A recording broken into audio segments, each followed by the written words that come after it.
for coming out today. For those of you who are with us in person and those of you who are watching the video, we're really excited today to have 3 different captains with us for our Coffee with the Captain. We're going to get to discuss the things that they want us all to know when we talk about boating on Lake Lanier, boating safety, boating etiquette, and we're going to get to learn from the things that they have seen from over the years through all of their experiences. So I'm Jennifer Flowers. I'm Lake Lanier Association's Executive Director, and with me today, who's going to be really moderating the questions, let her introduce herself.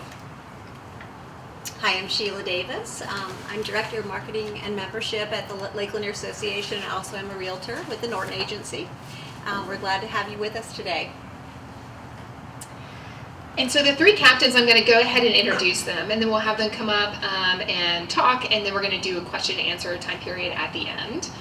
So our first captain that we're going to have join us is Captain Harry Lasher with the U.S. Coast Guard Auxiliary. So he's lived here for around 3.5 years, and his wife and him enjoy Lanier year-round on their personal watercrafts, and they also have a Tritoon, and they're very interested in boating safety. He's very active in the Coast Guard Auxiliary's boating safety programs and initiatives. Our second captain today is going to be Captain John Grobe, and he's with North Georgia Boating Adventures, and he's been working around Lake Lanier for 40 years as a marine technician. He earned his captain's license and is currently a delivery boat captain with Grass Shack. And then he, 6 years ago, became a pleasure boat captain and started the North Georgia Boating Adventures to teach everybody around the lake what they should be doing.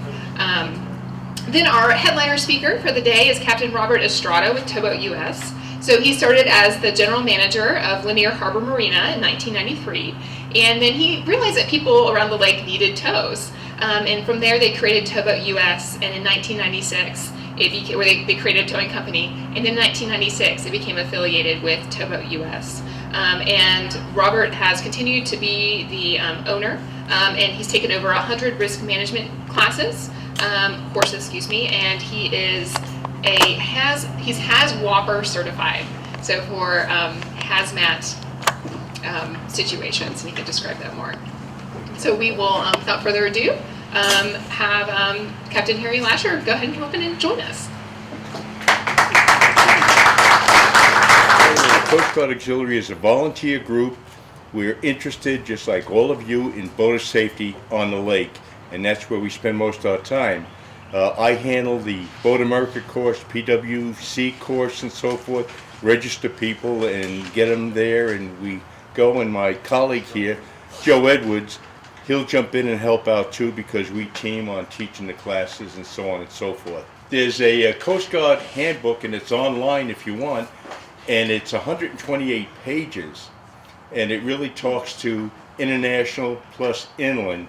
For what is of interest to us, really at Lake Lanier, it's a lot smaller amount.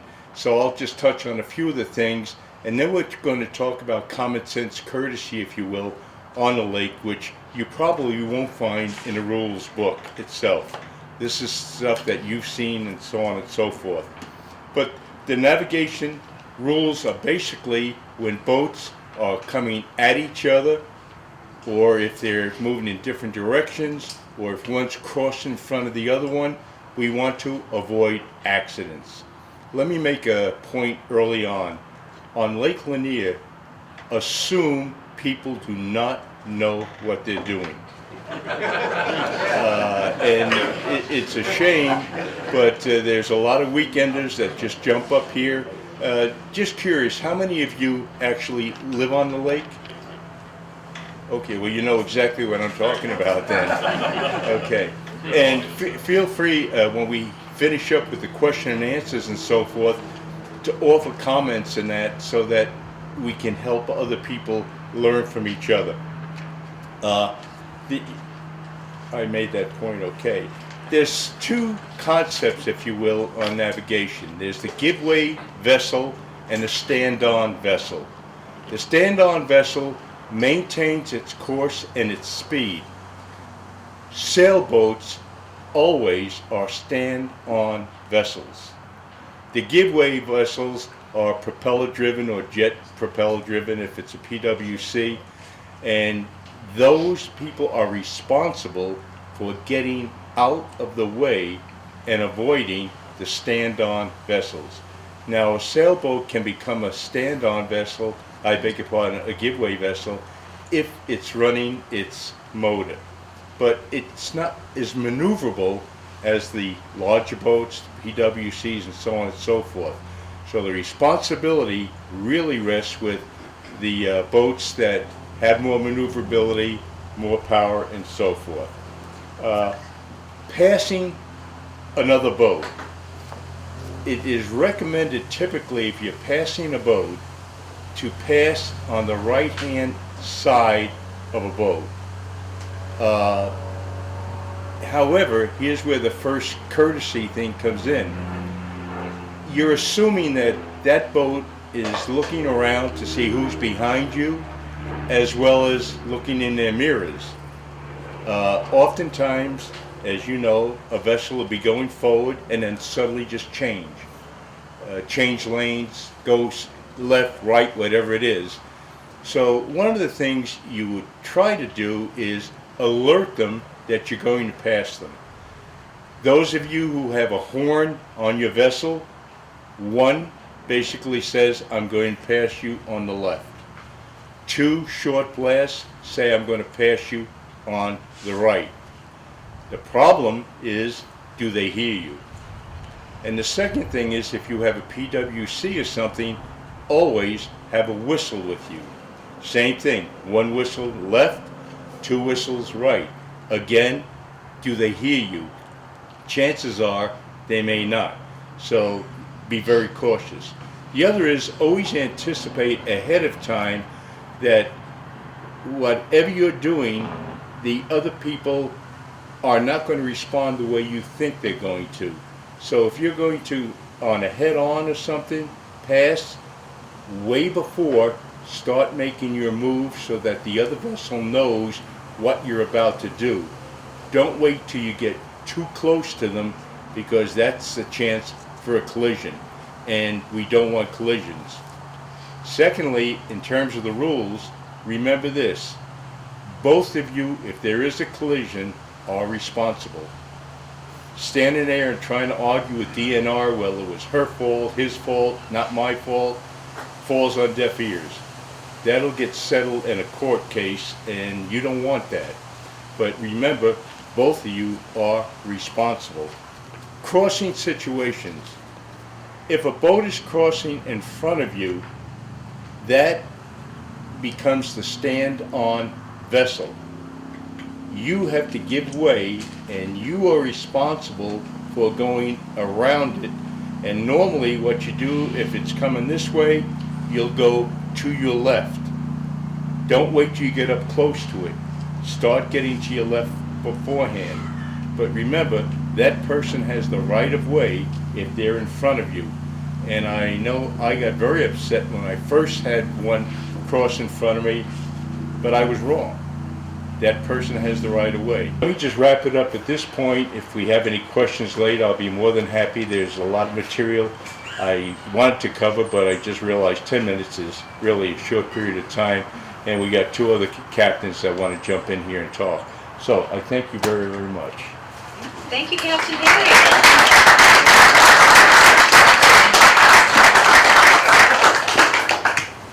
Okay, so now we're going to bring up Captain John Grobe from North Georgia Boating Adventures.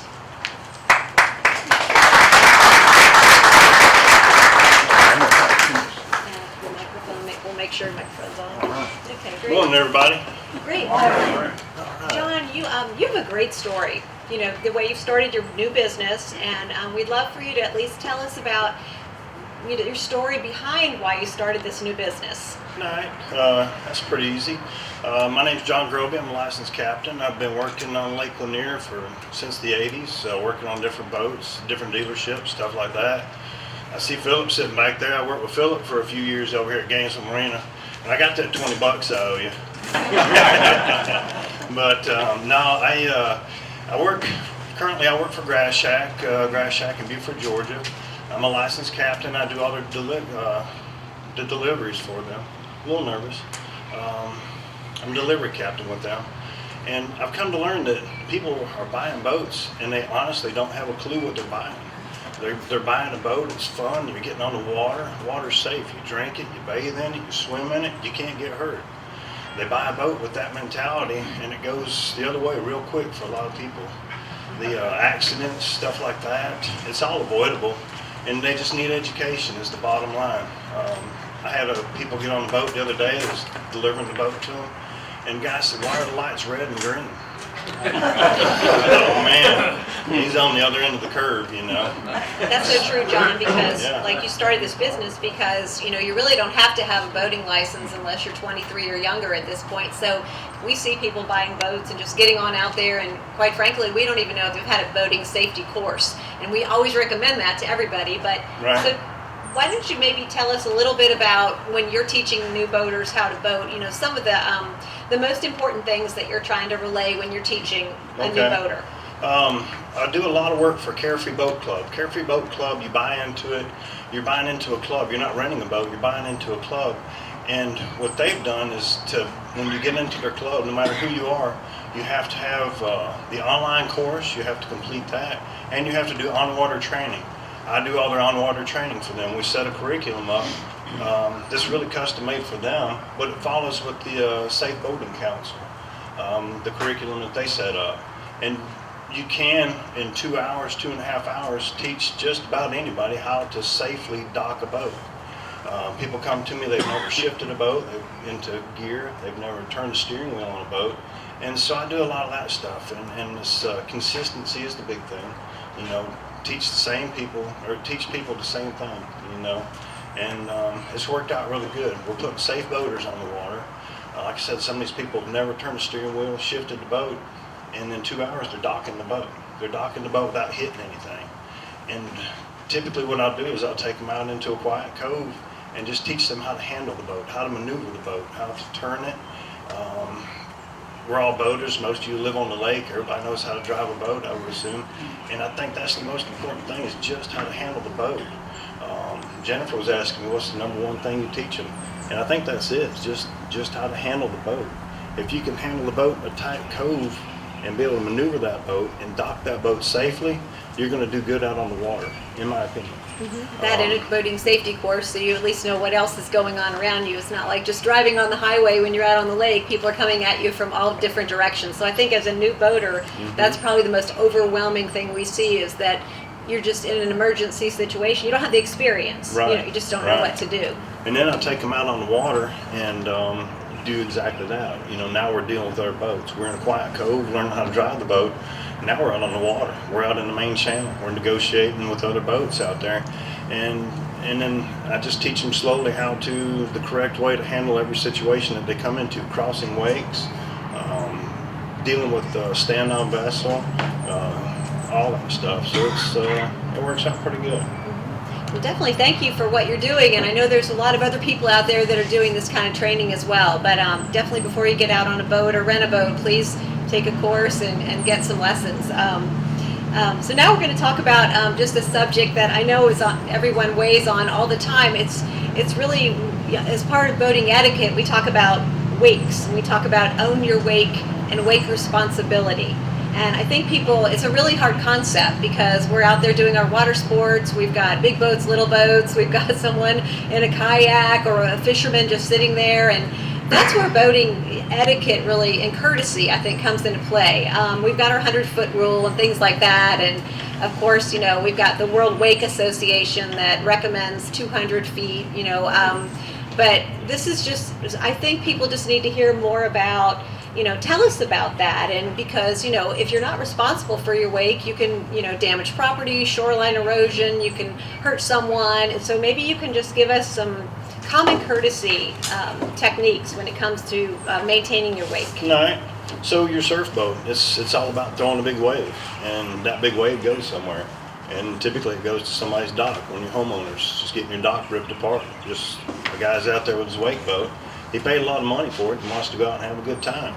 And I think a lot of times they really just don't understand what they're doing to your docks, doing to the, you know, like the riprap. We've got riprap going on in the islands out there through Lake Lanier Association, but we need more, obviously. But the wakes are generated, just the courtesy overall from wakeboard boats. You want to throw a big wave and you want to play your radio just as loud as it can get, you know. And I think that movie Top Gun kind of set all that up, right? But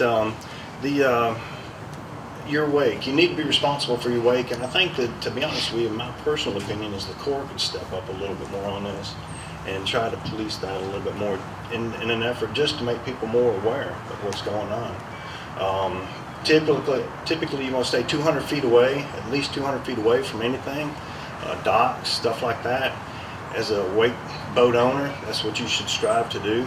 You should also try and make your wake be the opposite of any docks or anything. So if you have any just raw land on one side and docks on the other, put the wake so the wake is going to the raw land and it's not doing any damage to the docks on the other side of the wake, the channel that you're surfing in. Great point. And when I read about all this, when it says minimize repetitive passes, what does that mean? Right. Well, you're just going back and forth in front of Bob's dock, you know. I mean, you're just tearing it up, you know, and that's a big thing. And wakeboard boats, in my mind, is all about having a big wave. And when your boat can produce a big wave, you don't need very calm water. So you don't have to be in that quiet cove back there to produce that big wave. You can go out into rougher water because your big wave is going to overcome the smaller waves from the wakes of the other boats. So you don't really need that calm cove like you do for skiing or anything like that, you know.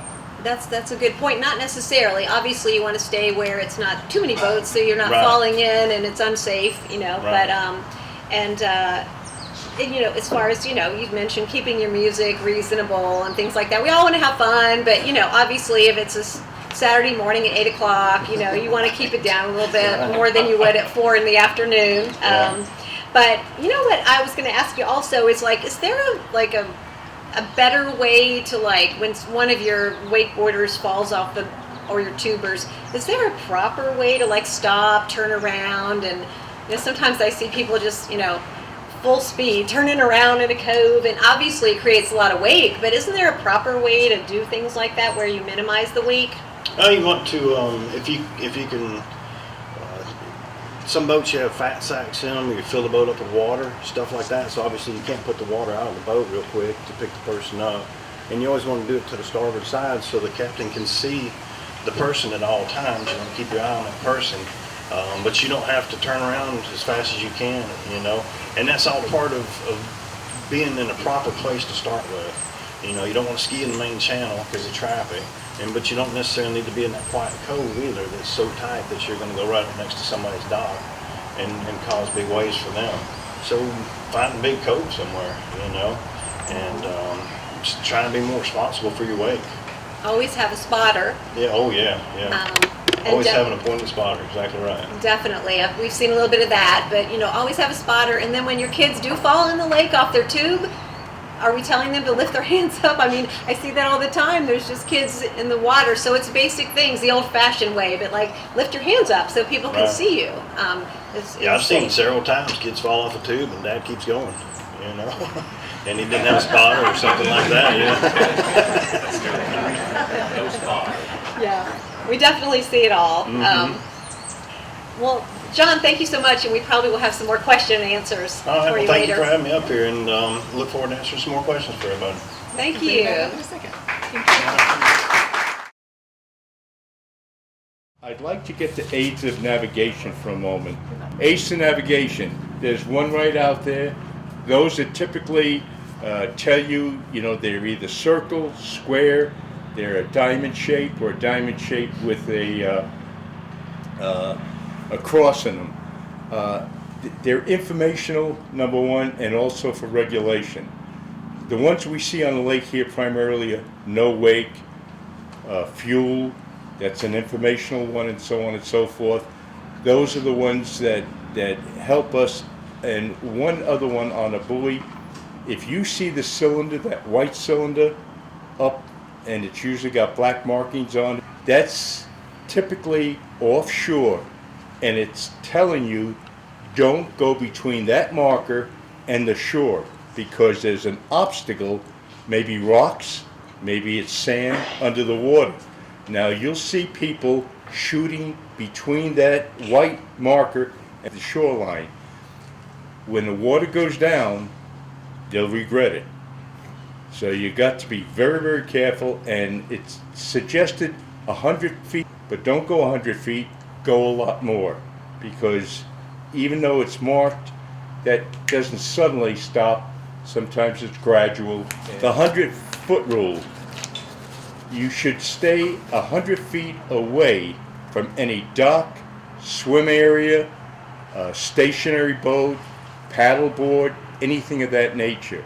100 feet, I typically look at it as 3 school buses. But frankly, 100 feet when people are moving is not very much. I always look at no wakes.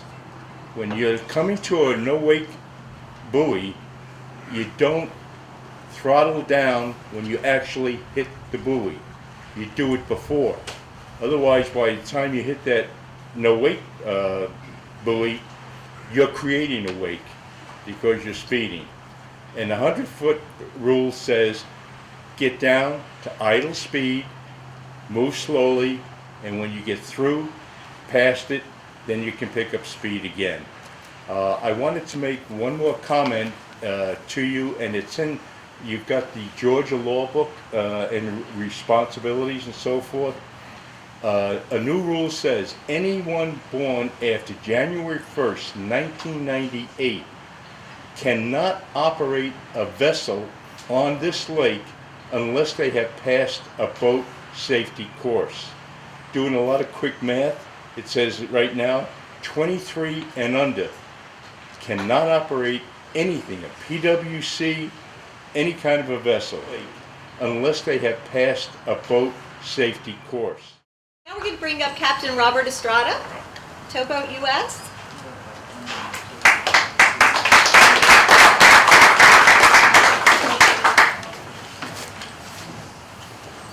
We couldn't pick a nicer day.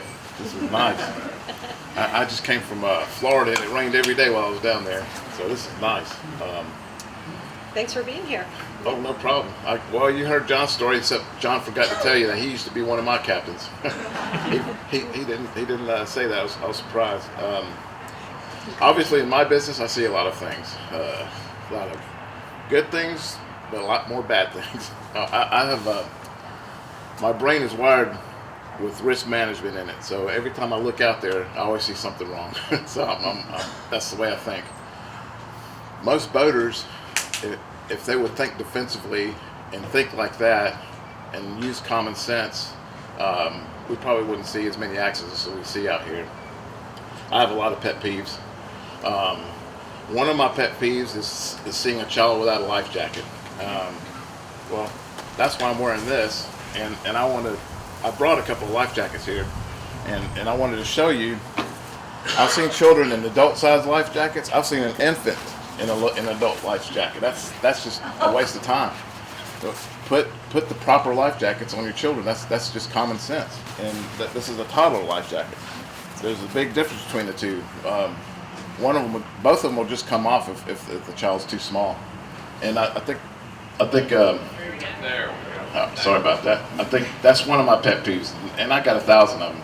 But I was wearing a life jacket just so somebody would raise that question: why you got that life jacket on? And it's because this water's beautiful, and it's nice, and you have a good time in it, like John said, and people don't think about it, but this water will take a life in a second. And my daughter, I have 2 daughters. One's 3 and one's 13. They get their life jacket on when they get out of the car to go to the boat, because I don't play with that, and that's what most people should think, because it's dangerous water. Can you tell us a little bit about the life jacket that you're wearing? This one, when they first came out, they scared a lot of people because they had a Alka-Seltzer type thing in it, and if it rained and it dissolved, it would just poof while you're standing there. But this one is hydrostatic, so it takes 4 pounds of pressure to set it off. So you actually have to be in the water for it to go off. But I prefer these because if something happens to you, you get hit in the head and you're knocked unconscious, they're going to find you, because this will inflate and you're going to be on top of the water. And I really prefer. And they make belt types also that are a little more comfortable. In the wintertime, they have it looks like a rain jacket. It's a life jacket too, and it keeps you warm. And if you fall in the water, it'll help you. I mean, the water will be 50 degrees or 40 degrees, but it'll still keep you warm and it'll keep you on top. Robert, that's great. Obviously, you want to start out with your life jacket, and if you're telling someone that's maybe new to boating or even experienced, just to remember, how would you prepare them for a day out on the lake? There's a couple of things I would do. There's some things that doesn't really happen on Lake Lanier. Have any of y'all ever heard of a float plan? And saltwater is used all the time. I think it should be used here too. I mean, you don't have to fill one out and call the Coast Guard. You don't have to do that, but tell somebody you know, I'm going out on the lake today. I'm going to be over by Three Sisters, and if they don't show up, in a few hours, they'll know where you're at. That's one way. Have a checklist. That make sure you have enough life jackets for your guests. Make sure your battery's good. Change the atmosphere in your bilge. Make sure if you have children, you have children's life jackets. And then to be aware, make sure that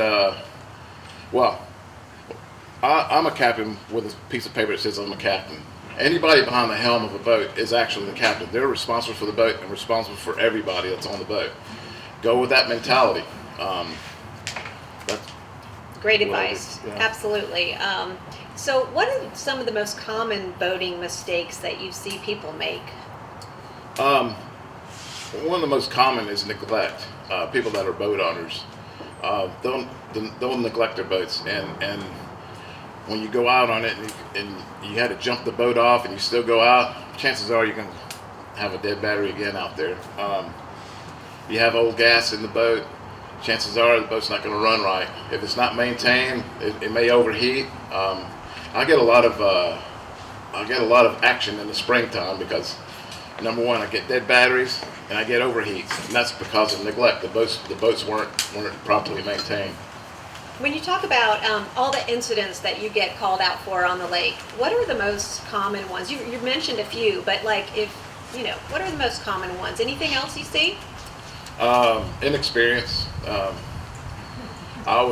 had a conversation with one of the Coast Guard auxiliaries how the lake is only down 1.5 feet, and I'm already getting boats hitting things, running aground, and we're only down 1.5 feet. We have like a whole new generation of boaters. I don't know if you've noticed that or not, but there's no inventory on the roads, so they're all out here, and these are a lot of new boaters, and not using common sense. It's like John said, hey, I'm going to turn the key and go. Where's the brake? And it's shocking how they're operating their boats. Obviously, there's no etiquette out there. Most people kid around and say it's Lake Lanier etiquette. It really shouldn't have to be that way, but right now we're experiencing a lot of that. Yeah, just some common courtesy, but I think sometimes if you're not educated, then you may not know so much. So take that boating safety course and read up. And, we talk about boating at night as well, which is kind of a whole different animal, and some people choose not to. But like when you're going to be boating at night, coming home from a restaurant, through a marina, what kind of tips would you have for someone? If you're not experienced, obviously don't get up on plane. Just idle wherever you're going. Doesn't necessarily have to be idle speed, but not up on plane. The lake's totally different at night. Even in years going by, I know the lake. I run the lake by lights. Well, the lights that I see, and there are new lights being added all the time. So just be aware of the same light that you see all the time. If it's in the back of a cove and that's the way you go home, just be aware of that. Fortunately, we've got new amber lights that are flashing out there that tell you that there's shallow spots. Well, our new boaters don't realize that those are shallow spots. I think they're more like bugs. They kind of go towards that light and knock them over. But that's what they're there for. They're there to tell you that there's shallow water to stay away.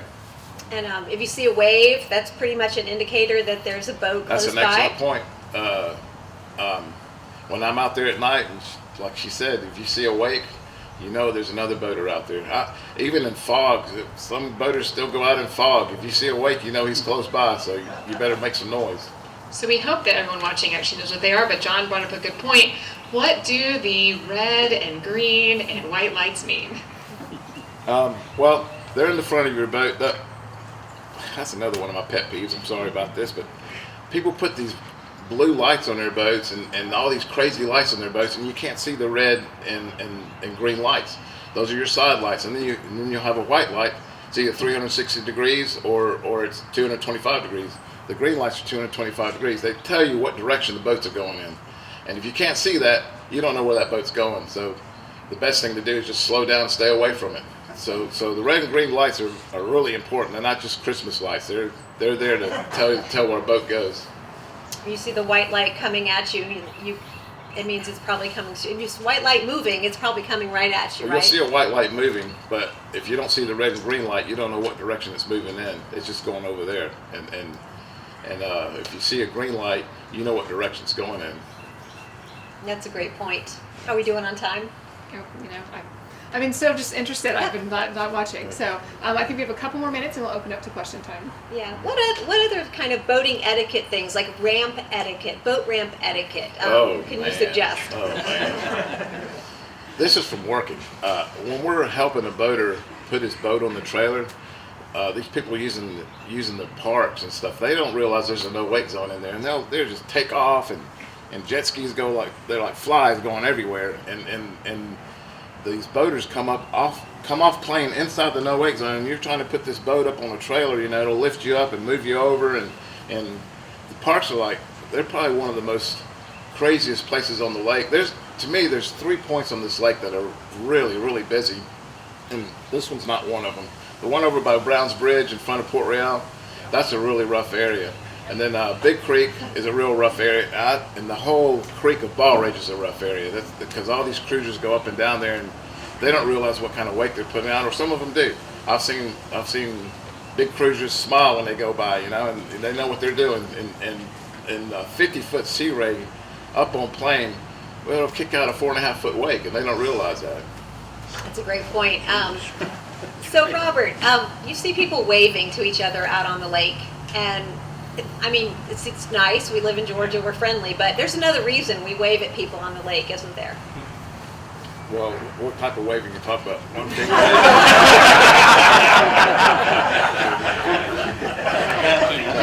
yeah, well, I wave at everybody that goes by. That's just the way I am. But I know if you're in distress, you're supposed to wave, but it's better to grab one of your orange life jackets and wave those, because then you can see those a lot better too. Just kind of lets people know that you see them. Yeah. I think they're kind of worried you're coming on fast, and it's nice to wave that I see you over there. I always tell people I'm probably the worst businessman there is out there. If you're on a boat and your boat breaks down, one of the best things to do is raise your engine cowling up, and somebody will come up to you just like that and help you with whatever you need.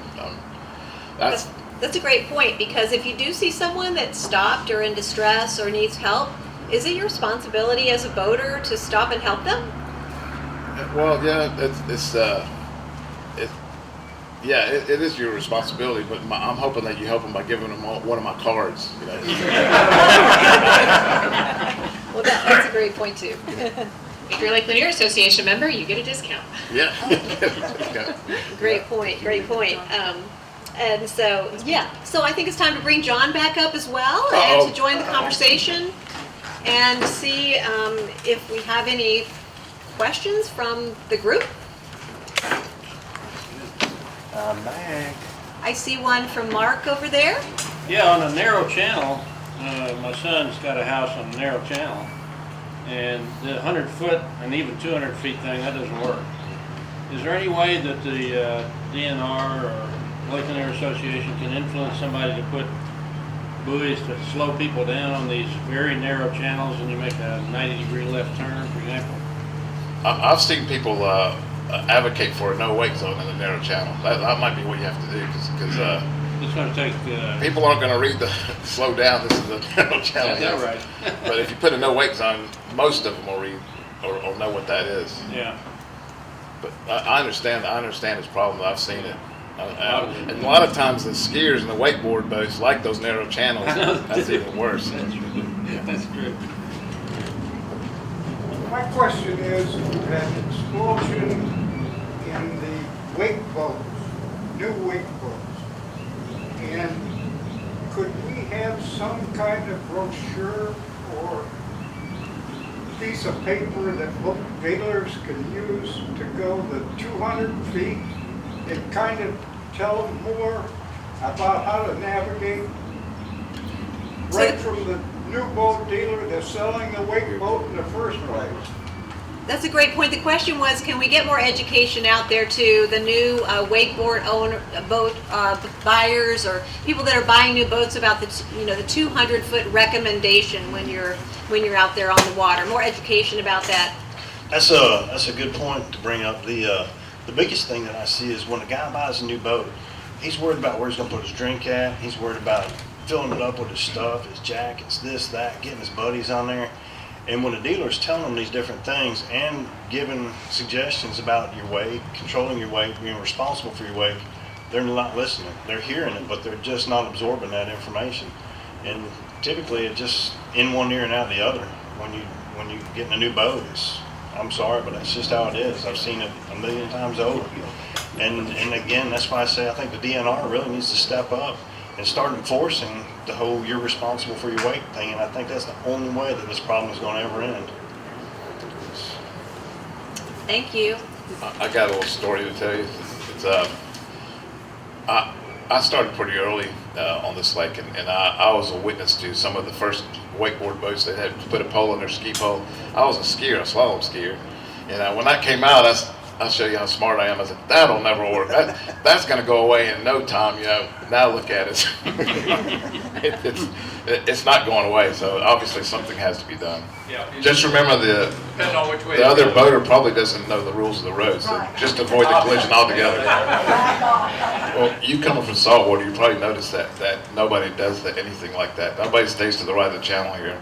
It's like 285 without any lanes in it. And you just have to avoid the collision. I mean, our strive is to educate people like the education you have as far as boating. If you stay to the right of the channel, then we know what to do. But nobody does that. But isn't that a good practice, Robert, for people that just generally speaking, I mean, if you just treat it like the highway and stay on the right side of the road, generally speaking, then you're going to stay out of trouble. You're and exactly That's right. good practice. That's what you should do. Stay to the right of the channel. I have a question, because I'm also saltwater and Great Lakes, and I'm not used to inland. I'm not used to seeing shore all around me. Does the lake have center channel markers? It doesn't have center channel markers. It's got the aids of navigation here are danger points, do not enter, and they mark the channel as far as when you go back in the channel, the number goes up, so you know where you're at on the lake. They have like initials on there. Have you noticed that? On the red and greens. On the red and greens, they have initials on them with a number. Yeah, I've only been out twice on the lake. Okay. Well, the creeks, like the Sardis Creek is around this corner. It's gonna have a SR on it with a number. The higher the number goes, the further you are inside the channel. But they don't really have center of the channel markers, but they have creek markers here. good question. And I've been on many lakes in this state and the United States also. This lake is, people don't believe me, but it's well marked. It's one of the best marked lakes that I've ever been on. What about the new ruling as far as the emergency shut-off lanyard is concerned? Can I answer that? I spoke with the DNR about it, that exact question right there. And on April 1st of this year, they made a law that anybody operating a boat on any federal waterway, which Lake Lanier is mandatory that you have that lanyard connected to your person if the boat is above idle speed. Now, they also told me that this year they probably wouldn't be writing any tickets. Right. No tickets that have been written as to today, but that they will be giving warnings to get people acclimated to having that attached to them while they're operating the boat. So if you got, I've seen some boats where the ignition switch is not cooperative. The lanyard's only so long. Maybe get a new lanyard that's long enough to reach your body, and then attaching it to yourself. Maybe you have to wrap it around your wrist. You don't have any belt loop or something like that. But bottom line is safety. You know, the boats, there's a lot of guys out there that lost their legs. You know, the boat ran them over, the circle of death, you know. Happened with the Coast Guard, as a matter of fact. Some people operating a Coast Guard boat got pitched out of the boat and didn't have a safety lanyard attached to them. It happens. It happens a lot more than people think. So it's just good safety, kind of like a life jacket. So I have one more question, and we can always, at the end, have questions. Where should someone never ride when they are going on at speed on a boat? On Robert's boat. That's another pet peeve. How many times do you see somebody on a bow rider hanging his legs off the front, riding on the front of the boat? That's probably the worst place you could be. You get knocked off, you're dead. So essentially, you get knocked off, and where do you go after that? Straight to the prop. So we have time for, I think there's 2 more questions, or do you want to wait until after? Is everyone okay? Still? We all good? Okay. We'll have the quick couple questions, and then we'll go ahead and wrap it up. I would like to know if the DNR, or the sheriffs, and the county, lake people are enforcing this 20-year-old regulation. I don't see it, but I would be interested to know how many tickets or warnings they've even issued under this rule. Are you speaking of What the good does it do? which regulation are you speaking of? 23-year-olds under have to have a course, safety course. I don't see it being enforced at all. Well, I believe if they see somebody and they pull over a boat, they would definitely be checking to see whether or not if a person under 23 has that safety course. You can actually, once you take a safety course, you can get a little anchor on your driver's license that shows that you have your safety course. So you can either have your information with you, or you can get that anchor added to your license next time you renew it. Well, thank you everybody so much for coming out today. We really appreciate it. Thank you to Captain Estrada, Captain Grobe, and Captain To be Lasher. So thank you very much. Let's give a big round of applause. If anybody has any questions afterwards, I'm sure people will be very happy to answer those. And this is a part of one of Lake Lanier Association's efforts of pushing out boating safety and boating etiquette. And it's really important for everybody to be cognizant of their neighbors around the lake and what is going on, and watch out for the other guy. So thank you for sharing all of your information and your knowledge today. Anything else to add, Sheila? I don't. I think you said it very well. We're so appreciative you all are here, and we hope those watching out there online will also appreciate the information. Thank you so much. Be safe out there. Thank you. Thank you. For coming.